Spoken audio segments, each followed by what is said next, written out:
അടുത്തതാണ് ഫോൾസ് സെർബ്രൈ അല്ലെങ്കിൽ ആദ്യത്തെ ഫോൾഡിങ്സ്. ഇതെന്ന് പറയുന്ന ഒരു ലാർജ് ആയിരിക്കും. ഈ പടത്തിൽ ഇതാണ് ഫോൾസ് സെർബ്രൈ. ഇതെന്ന് പറയുന്ന ലാർജ് ആയിരിക്കും. ഇതൊരു സിക്കിൾ ഷേപ്പിലായിരിക്കും, ഒരു നമ്മളുടെ അരിവാളിന്റെ ഷേപ്പിലായിരിക്കും ഇരിക്കുന്നത്. ഇതെന്ന് പറയുന്നത് നമ്മളെ മീഡിയം ലോഞ്ചിറ്റ്യൂഡിനൽ ഫിഷർ ആയിട്ടായിരിക്കും കാണപ്പെടുന്നത്. അതായത് നമ്മളുടെ സ്കളിൽ ഇപ്പോൾ ഒരു സൈഡിൽ നിന്ന് നോക്കുവാണെങ്കിൽ ഈ ഒരു ഫിഷർ ഉണ്ടല്ലോ, ഇവിടെ കാണപ്പെടുന്ന ഇവിടുത്തെ ഒരു മെയിൻ ആയിട്ട് കാണപ്പെടുന്ന ഒരു ഫിഷർ, ആ ലോഞ്ചിറ്റ്യൂഡിനൽ ഫിഷറിന്റെ അതേ സെയിമിലാണ് ഈ സിക്കിൾ ഷേപ്ഡ് ആയിട്ടുള്ള ലെയർ കാണപ്പെടുന്നത്. ഇതെന്ന് പറയുന്നത് നമ്മളുടെ രണ്ട് സെർബ്രൽ ഹെമിസ്ഫിയേഴ്സ്. ഇപ്പൊ ഇതാണ് രണ്ട് സെർബ്രൽ ഹെമിസ്ഫിയേഴ്സ് എങ്കിൽ ഇതിന് തൊട്ട് നടുക്കായിട്ടായിരിക്കും കാണപ്പെടുന്നത്.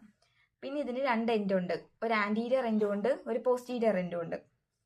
ആന്റീരിയർ എൻഡ് എന്ന് പറയുമ്പോഴത്തേക്ക് നാരോ ആയിരിക്കും, ചെറുതായിട്ടുള്ള ആന്റീരിയർ എൻഡ്. ഇതെന്ന് പറയുന്നത് നമ്മളെ ക്രിസ്റ്റാ ഗല്ലിയായിട്ട് അറ്റാച്ച് ചെയ്ത് വെച്ചേക്കുക. ക്രിസ്റ്റാ ഗല്ലി എന്ന് പറയുമ്പോഴത്തേക്ക് നമ്മളുടെ എത്തമോയിഡ് ബോണിന്റെ ഒരു പാർട്ടാണ്, ഒരു പ്രൊജക്ഷൻ ആണ്. അതിലോട്ടാണ് ആന്റീരിയർ എൻഡ് അറ്റാച്ച് ചെയ്യുന്നത്. അടുത്ത പോസ്റ്റീരിയർ എൻഡ് എന്ന് പറയുമ്പോൾ ബ്രോഡ് ആയിരിക്കും, ഇവിടെ വലുതാണ്. ഇതെന്ന് പറയുന്നത് നമ്മളുടെ ടെൻഡോറിയം സെർബെല്ലെ, ഇതിനെയാണ് ടെൻഡോറിയം, ഈ ഹാർട്ട് ഷേപ്പിൽ ഇരിക്കുന്ന ഇതിനെയാണ് ടെൻഡോറിയം സെർബെല്ലെ. അതിന്റെ മീഡിയൻ ആയിട്ടാണ് അറ്റാച്ച് ചെയ്തേക്കുന്നത്. അപ്പൊ ഇതിന്റെ എൻഡ് കഴിഞ്ഞു. ഇനി അടുത്തുള്ളത് മാർജിൻസ് ആണ്. അടുത്ത ഇതിന്റെ മാർജിൻസ് ആണ്. മാർജിൻസ് അപ്പറും ഉണ്ട് ലോവറും ഉണ്ട്. അപ്പർ മാർജിൻ എന്ന് പറയുമ്പോഴത്തേക്ക് ഈ പടം നോക്കിക്കഴിഞ്ഞാൽ അറിയാം, കോൺവെക്സ് ആയിരിക്കും. പിന്നെ ഇതെന്ന് പറയുന്നത് നമ്മളെ സജീറ്റൽ സൾക്കസിലായിരിക്കും അറ്റാച്ച് ചെയ്തേക്കുന്നത്. പിന്നെ ലോവർ മാർജിൻ എന്ന് പറയുമ്പോൾ ഇത് കാണുമ്പോൾ അറിയാം, ഇത് കോൺകേവ് ആയിരിക്കും. ഇതിന് അറ്റാച്ച്മെന്റ് ഒന്നും ഇല്ല, ഇത് ഫ്രീ ആണ്. അടുത്തതാണ് ഇതിന്റെ സർഫസ്. സർഫസ് വരുന്നതെന്ന് പറയുമ്പോൾ റൈറ്റ് ആൻഡ് ലെഫ്റ്റ് സർഫസ് ഉണ്ട്. അതായത് ഇപ്പൊ ഇങ്ങനെയാണ് ഇരിക്കുന്നതെങ്കിൽ ഒരു റൈറ്റ് സർഫസും കാണും, ലെഫ്റ്റ് സർഫസും കാണും. ഇതെന്ന് പറയുന്നത് ഏത് സൈഡിലെ, അതായത് ആ സൈഡിലെ തന്നെ സെർബ്രൽ ഹെമിസ്ഫിയേഴ്സിന്റെ സർഫസ് മീഡിയൽ സർഫസുമായിട്ട് കണക്റ്റഡ് ആയിരിക്കും. അപ്പൊ ഇതാണ് നമ്മളുടെ ഫോൾ സെർബ്രൈ എങ്കിൽ ഇവിടെയാണ് നമ്മളുടെ ഒരു ഹെമിസ്ഫിയർ. അപ്പൊ അതിന്റെ മീഡിയൽ സർഫസുമായിട്ട് ഇതിന് കണക്ഷൻ ഉണ്ട്. ഇപ്പുറത്തെ ഹെമിസ്ഫിയറിന്റെ മീഡിയൽ സർഫസുമായിട്ട് കണക്ഷൻ ഉണ്ടായിരിക്കും. അടുത്ത നമ്മളുടെ സൈനസ് ഏതൊക്കെയാണ് റിലേറ്റഡ് ആയിട്ടുള്ളത്? ഫോൾ സെർബ്രൈ ആയിട്ട് റിലേറ്റഡ് ആയിട്ടുള്ള sinus superior sagittal sinus, inferior sagittal sinus and straight sinus.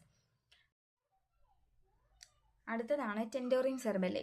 ടെൻഡോറിയം സെർബെല്ലെ എന്ന് പറയുമ്പോൾ ഇതിന്റെ പേര് വെച്ച് നമുക്ക് ആലോചിക്കാം, ടെന്റ് ഷേപ്പിലായിരിക്കും ഉള്ളത്. ടെന്റ് ഷേപ്ഡ് ഫോൾഡ് ആണ്. ഇതെന്ന് പറയുന്നത് നമ്മളുടെ പോസ്റ്റീരിയർ ക്രീനിയൽ ഫോസയുടെ റൂഫ് ഫോം ചെയ്യുന്നത് ടെൻഡോറിയം സെർബെല്ലെ ആണ്.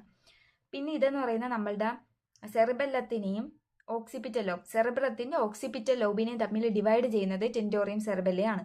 അതാലോചിച്ചാൽ മതി, നമ്മളുടെ സെർബെല്ലത്തിന്റെ മുകളിൽ ടെന്റ് ഷേപ്പിലിരിക്കുന്ന ഒരു ഫോൾഡ്. പിന്നെ ഇതെന്ന് പറയുന്നത് നമ്മളുടെ ക്രേനിയൽ ക്യാവിറ്റീനെ സുപ്രാ ടെൻഡോറിയൽ, ഇൻഫ്രാ ടെൻഡോറിയൽ കമ്പാർട്ട്മെന്റ്സ് ആയിട്ട് ഡിവൈഡ് ചെയ്യുന്നതും ടെൻഡോറിയം സെർബെല്ലെ ആണ്. ഇതിന് മെയിൻ ആയിട്ടുള്ളത് മാർജിൻസും സർഫസും ആണ്. രണ്ട് മാർജിൻ ഉണ്ട്, ഫ്രീ മാർജിനും ഉണ്ട്, അറ്റാച്ച്ഡ് മാർജിനും ഉണ്ട്. ഫ്രീ മാർജിൻ എന്ന് പറയുമ്പോഴത്തേക്ക് ആന്റീരിയറിൽ കാണപ്പെടുന്നതായിരിക്കും. ഇതൊരു യു ഷേപ്പിലായിരിക്കും, യു ഷേപ്പിലാണ് കാണപ്പെടുന്നത്. പിന്നെ ഇത് അറ്റാച്ച് ചെയ്യുന്നതെന്ന് പറയുമ്പോൾ നമ്മൾ ആന്റീരിയർ ക്ലീനോഡ് പ്രോസസ്സിനകത്താണ് അറ്റാച്ച് ചെയ്യുന്നത്. ഇതെന്ന് പറയുന്നത് നമ്മുടെ സ്പീനോഡ് ബോണിന്റെ ഒരു പാർട്ടാണ്.